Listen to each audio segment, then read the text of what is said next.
Hello. As you know, for the past couple episodes, we've been covering drugs and homelessness, particularly focused on providing a historical analysis of how many of America's current open-air drug markets came to be. But what about the flip side of the coin? What doesn't get much coverage is places where all drugs, or even the consumption of alcohol, are outlawed, and prohibition is militantly enforced by a standing army of beach cops. Many of you, especially Philadelphians of Irish and Italian descent, may be aware of the gorgeous beach town of Ocean City, New Jersey, an all-American summer vacation town, which sports the #1 lowest crime rate in America. And it's been this way for over 100 years. Ocean City is the only town on the Jersey Shore that's refused to lift the ban on alcohol, even after Prohibition ended in 1932. Wait, it's so banned? directly after filming in Philadelphia, we decided to drive to Ocean City, Wait, aka what? Reverse Kensington, to do some interviews and figure out what it's like to exist in a space where everything is prohibited. I wasn't quite sure who to talk to, but my grandparents asked me if I could babysit my 3 little cousins, so I figured I'd start with them.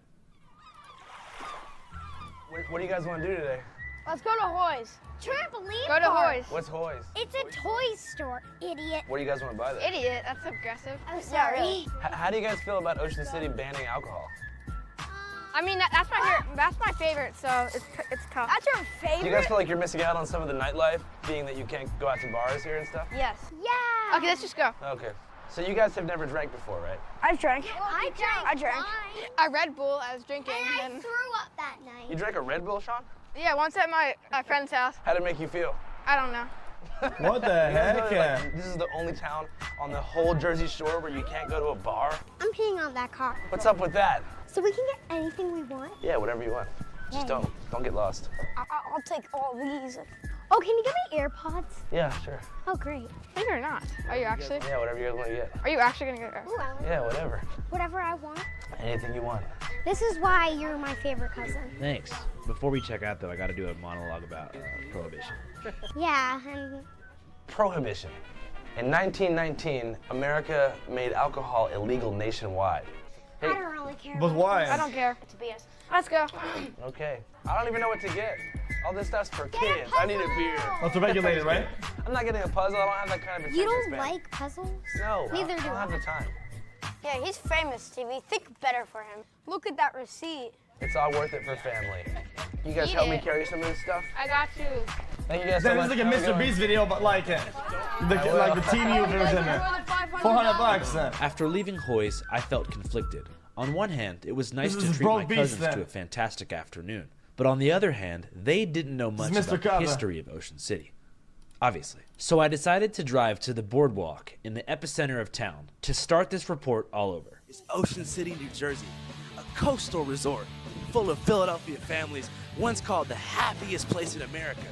And I can be a personal Mr. witness. Least. I've been coming to Ocean City since the year I was born, and it's been the most fun I've ever had in my entire life.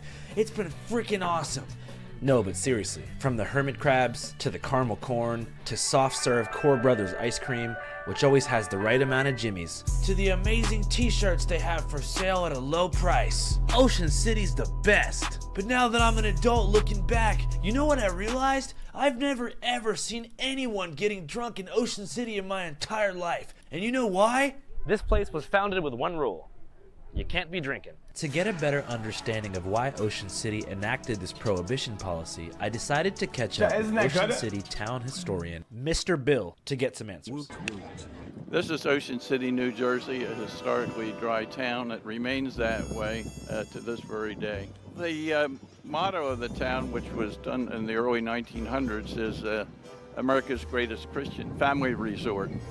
And the fact that they are dry gives it an atmosphere where families feel comfortable to come and vacation here. To learn more about the history of Ocean City, New Jersey, I decided to go to Uncle Bill's Pancake House to meet up with my grandma, aka Mama, who's been taking me to Uncle Bill's since I was a little kid. She told me that Ocean City's roots as a dry town came as a result of rampant alcoholism in the 1800s, which inspired something called the temperance movement, a coalition of Methodist women who encouraged people to drink less. In the mid-1800s, drinking There's a video without degen morons that I might actually skip this. Alcohol was mass-produced, it was cheap, and it was getting stronger. And women didn't go into bars. So it was just the men who were doing this, and the women felt it was creating an atmosphere of domestic violence, of poverty, and death. So they banded together to really educate the country on the dangers of alcohol. This is pre-Alcoholics Anonymous. When women didn't vote, but the women were the driving force behind educating everybody of the dangers of alcohol. Yeah. I mean, they even took it further with that Carrie Nation and her hatchet. She used to go in and like knock down saloons and stuff. Between 1900 and 1910, Carrie Nation is arrested more than 30 times. But it doesn't dissuade her from what she sees as a divine calling. She would start chopping up bar rooms, chopping up the beer barrels. And drugstores, because pharmacies would sell medications that were laced with alcohol. So it was almost that, I'm gonna get my drink there, you know, I'm gonna get my drink here. And suffragists would go in and hatchet up the bars. The husbands must have been really pissed off. I would think. Just imagine, it's 1905 and you've been working your ass off all day at the shoe cobbler depot, paper mill, tire factory, just to finally unwind with the boys and knock back a couple cold ones at the local saloon. Seemingly from out of nowhere, your wife and all of your homies' wives kick open the doors, spaghetti western outlaw style, and rush into the bar like a SWAT team, all wielding hatchets and screaming at the top of their lungs. The terrified bartender, who's been indoctrinated by a rigid honor code, watches in disbelief as they all vault over the bar top and destroy his entire inventory, hatcheting dozens of whiskey bottles. What is as glass doing shards fly around the room, and they shriek like a pack of wild hyenas. The men just stood there by the side and just watched her because it was considered ungentlemanly for them to fight back against a woman. Once every last flask... ungentlemanly to fight the woman, and then they go home drunk, and then they fight him regardless, 1v1. Like, what the... shot glass has been reduced to a pile of glass and rubble. Your wife approaches you and grabs you by the arm, leaving you with a final message. Get in the car. We're going to Ocean City. That was a reality in 1905. Yeah. You would have thought that women would have gone for the vote first and then the power to change this, but when your family's being impacted, maybe that's not how you think. Let's just get this changed now. And this is my day-to-day living, because the family was dependent on the man's income. And if he's spending his income on alcohol and staying away from the family in bars, that's got to impact how that family develops and the examples that it set for the males in that family, that this was an okay behavior. And then that impacts the paycheck. And that also, it's physically taxing, really and mentally taxing too. Things that you need: a roof over your head, food on your table, and here's a man who's had so much alcohol. Guys, but imagine at the time if you didn't drink, the advantage that you had over everybody else, both physically and mentally. You could rise above way easier if you weren't a drunkard. Not perform. Upon further investigation, I was shocked. I had no idea how much people actually drank in the late 1800s. In 1830, the average 13-year-old American male drank 7.1 gallons of pure alcohol every year. That's about 5 beers a day on average. By 1910, that number actually dipped down dramatically to only 1.5 beers per day on average. Still, Congress felt that American society was being besieged by alcohol and the problems that came with it, such as family violence and saloon-based political corruption. Many of these congressmen's wives were members of the Women's Christian Temperance Union, the same one that founded Ocean City. And so in 1919, Congress passed the 18th Amendment with a 68% supermajority, and so Prohibition began. For 14 years, it was nearly impossible to get a beer, right? No, the market only went underground to speakeasies. It was a lucrative business that organized criminals quickly monopolized. Among the many gangsters that achieved legendary status in the speakeasy scene was Al Capone in Chicago, who is believed to have amassed a $100 million fortune just from bootlegging and running speakeasies. Here was his justification for doing what he did. Chat, I didn't believe it. Chat, 100 mil, is that with inflation and adjustment or not? Guys, 100 mil at the time? Guys, this must be in the billions these days, no? Prohibiting people from getting the things they wanted. I thought prohibition was an unjust law, and I still do. Though Capone saw himself as a Robin Hood-style freedom fighter, he ruled the underworld with an iron fist. It was his men that were believed to be behind the bloody Valentine's Day Massacre of 1929, in which 7 rival bootleggers were shot execution-style by men posing as police officers. Needless to say, from an organized crime perspective, Prohibition was a nightmare and essentially created the mafia as we know it today.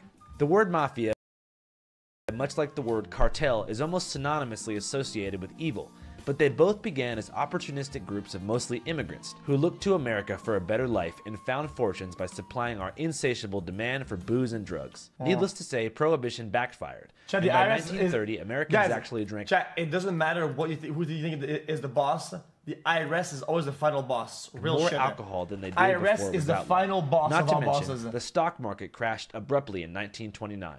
The Wall Street crash of 1929 was the trigger for economic collapse, and soon after, the Great Depression. After the Great Depression, the American economy was in desperate need of a new source of income. And tax so, the poor. a man named Franklin D. Roosevelt entered the presidential race and promised that if he won, he would lift Prohibition forever. I was joking. And within his first 30 days in office, he fulfilled that election promise. To the delight of drunkards across the country, President Roosevelt won the popular vote in every state except for Maine and Vermont. And on March 22nd, Why?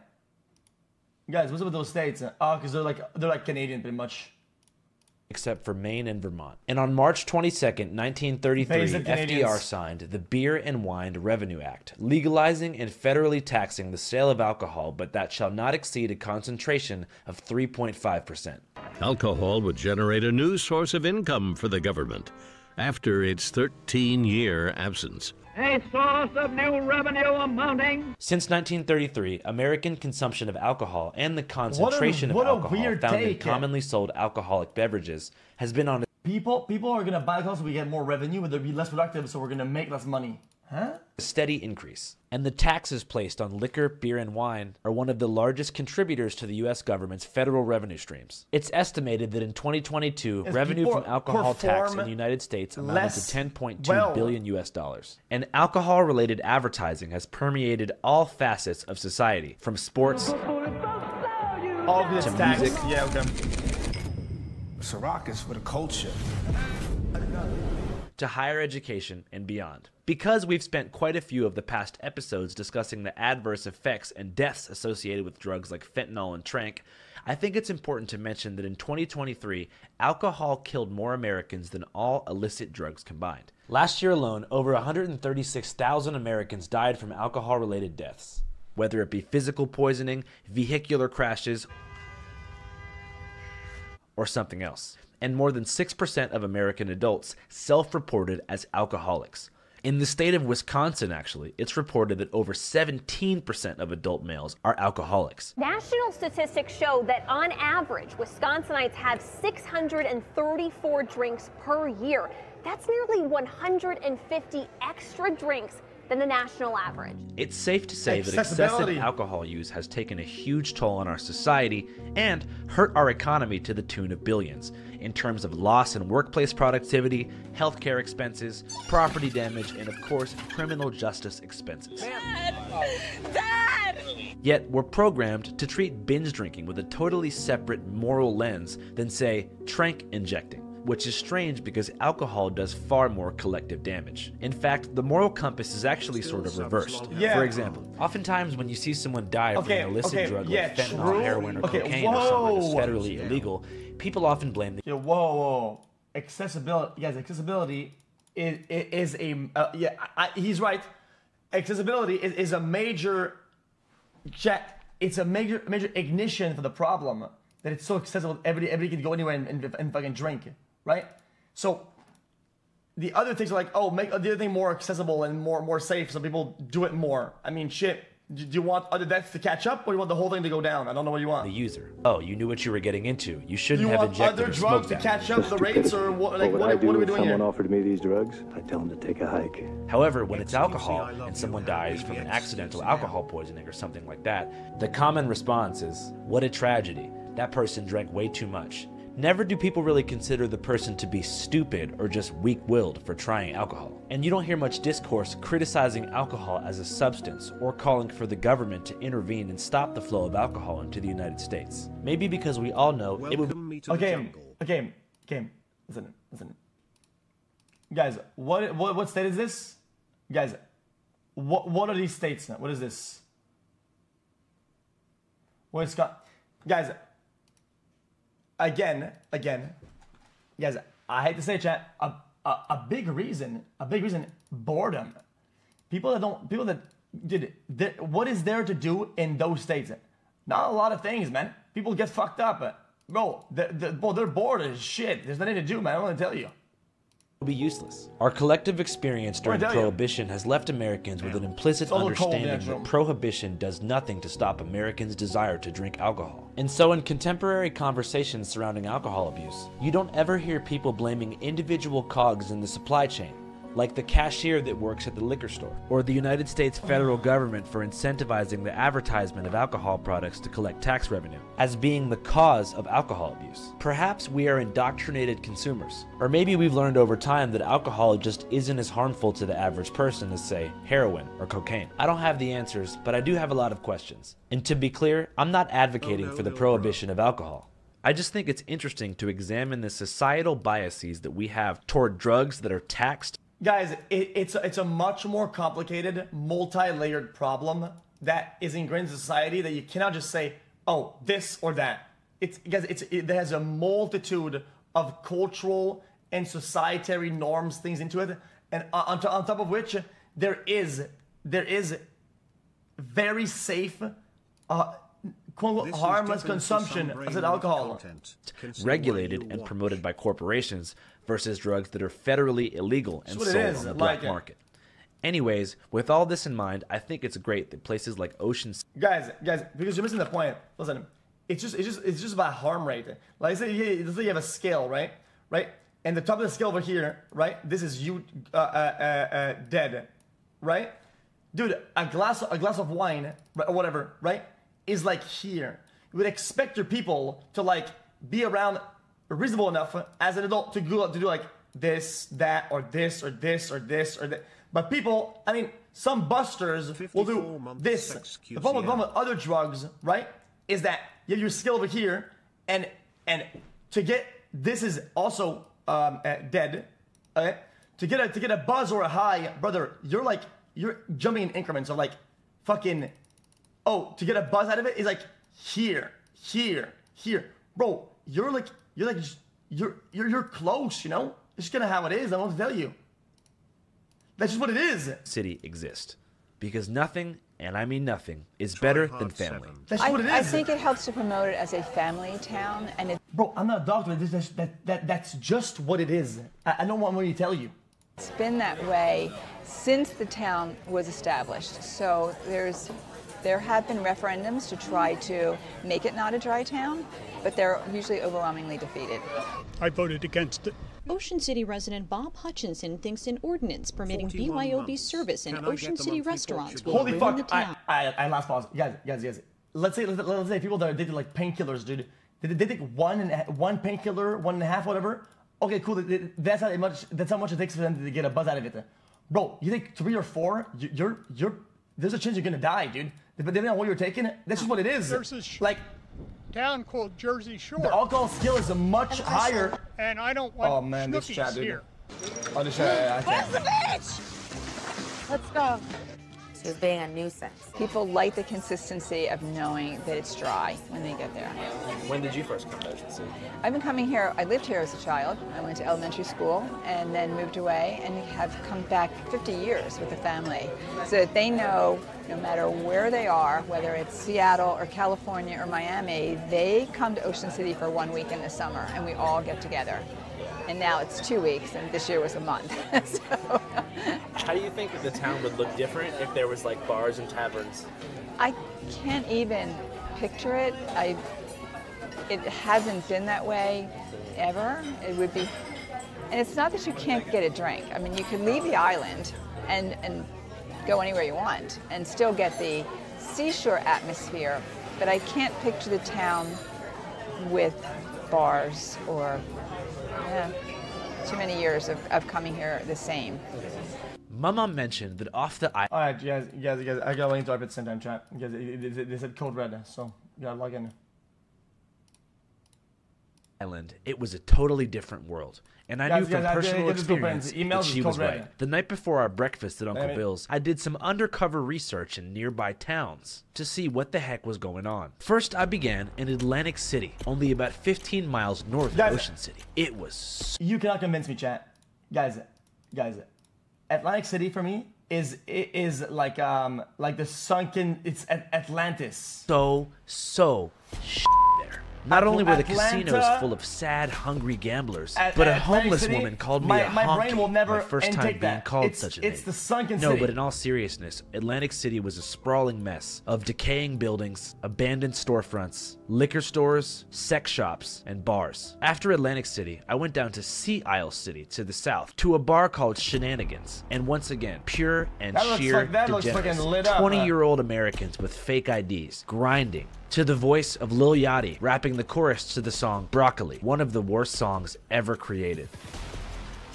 And outside, I witnessed a fist fight between a pair of fathers and their sons. That's content. That's right, two dads fighting each other and their sons duking it out simultaneously. You're not gonna say sorry. I'm working security. I'm just making sure everything's good. What is security guy fucking 4'3"? It was horrifying. By the time I got back to Ocean City, I was so relieved. And for once I understood what the temperance movement was all about. Yeah, I think it's simple. It's, you know, they saw families destroyed or harmed through abuse of alcohol, and they wanted to create a system that it wasn't precluded that from occurring. Still, I was conflicted. Sure, Ocean City is a peaceful and quiet family town, but everywhere you look, there's police officers, surveillance cameras, and the feds constantly breathing down your neck and checking your cup, smelling your cup to see what's in there. Is that freedom? I'm not sure, but one thing's for certain. As we learned in Ocean City, many Americans... All right, chat, guys.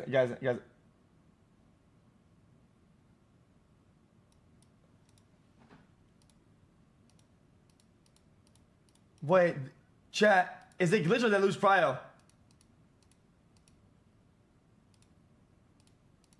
live in a constant state of surveillance and online privacy infringement. What the heck? And to be Yeah. frank, I'm sick of it. That's why I use NordVPN, a VPN service that allows me to surf the web a little bit more incognito without Big Brother breathing down my neck and trying to figure out my IP at channel 5.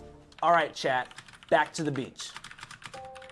I started to wonder how dry Ocean City really was, and found a disturbing news article that cited 2022 data from the New Jersey Department of Public Health, suggesting that Ocean City, New Jersey was actually the most drunk town in the state.